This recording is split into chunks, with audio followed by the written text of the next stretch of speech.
Save this recipe for Christmas. This is a unique chicken pie recipe. It's so cute, handy, beautiful, and extremely delicious. Welcome back to my channel.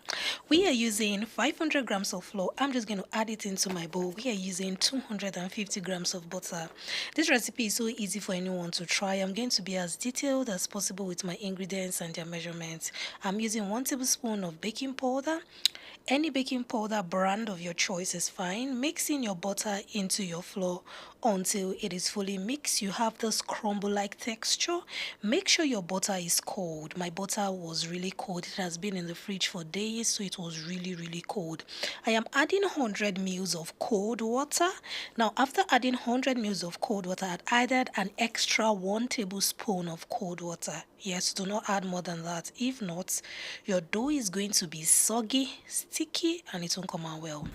This is after mixing my dough. I'm going to go on now to wrap it in my film, keep it in the fridge for 30 minutes or in the freezer for 15 minutes if you know you do not have enough time to wait.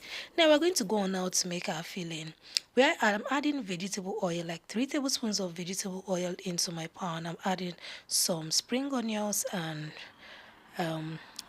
chopped red onions. I'm just going to stir them in my oil for like a minute or two. Go on now to add 500 grams of my shredded chicken.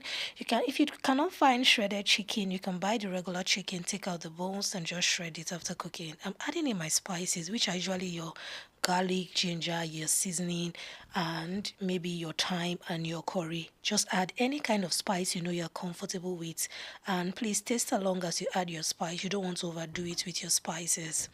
I'm going to go on now to mix my chicken until you can no longer find that pink color. I'm adding in pepper flakes. You can use pepper flakes, you can use fresh pepper like a taro do, but I decided to use pepper flakes. I'm going to cover now and allow my chicken to simmer so that it can cook properly, after which we're going to go now to add in our vegetables.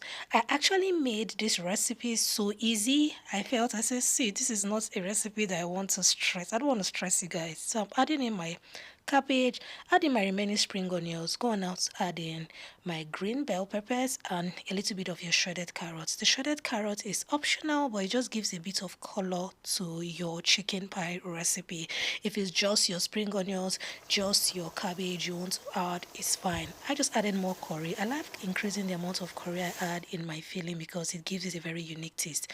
Add in salt to taste and your filling is ready. So that is it. It's so easy. Now I am using 1 egg. I separated the egg white from the egg yolk, and you're going to find out what I'm going to use them for later on in this video. We're taking in our dough out of the fridge. I'm going to divide them to mini portions. I'm using a particular cutter today. That cutter is story for another day. You want to stay back to hear the story of that cutter, so stick around. If this is your first time or stopping by my channel, you're so welcome. If you've been here before, good to have you here once again. And if you haven't subscribed to Debbie's Kitchen, see, what are you waiting for? Subscribe now. Hey, encourage us. Content creation is not for the weak. Subscribe. People are watching, people are not subscribing. Subscribe to this channel. It encourages us to keep giving you awesome videos. Do like and share. Comment when you watch this video. Thumbs up. Don't just watch and go. Comment. It encourages us also and make us realize that we are giving you what you want. After dividing it into equal portions, or not really equal portions, into mini portions, I'm just going to roll my dough like so. Your dough is going to be firm and really easy to roll. And after which, you're going to go now to prepare your cutter. I got this cutter. I've been wanting to use this rectangular cutter, but most of the ones I get, they are not good. I don't know why. It's as if it's so difficult to get a really good one. I'm just going to place my dough on top after brushing the cutter with flour and brushing on top of the dough with your egg white. So we're using our egg white for that. I added in my filling. You don't want to add too much of your filling so that it will not burst your dough, or your chicken pie won't burst after baking. Then you go now just to seal in your cutter. Now when I did seal in my dough, I noticed that the space at the end of the cutter was really small, and I got really worried. I said, this space is too small. Will this thing seal? Let's find out. So after I was done exhausting my dough, you can see here I'm going to be brushing my dough with egg yolk. You can decide to use your whole egg, is fine, but egg yolk gives you that deep very deep and attractive brown look, which it's quite appealing. I'm going to add in sesame seeds on top of my dough to give it a touch of fanciness. Yes, that's the word. This is the second tray. We're going to bake this at 180 degrees Celsius for 30 minutes, and this is what we got at the end of the day, guys. This chicken pie is giving what it should give. Just like as I predicted, the space at the end of the cutter was so little, so of course a part of the chicken pie opened a bit, but it's still fine.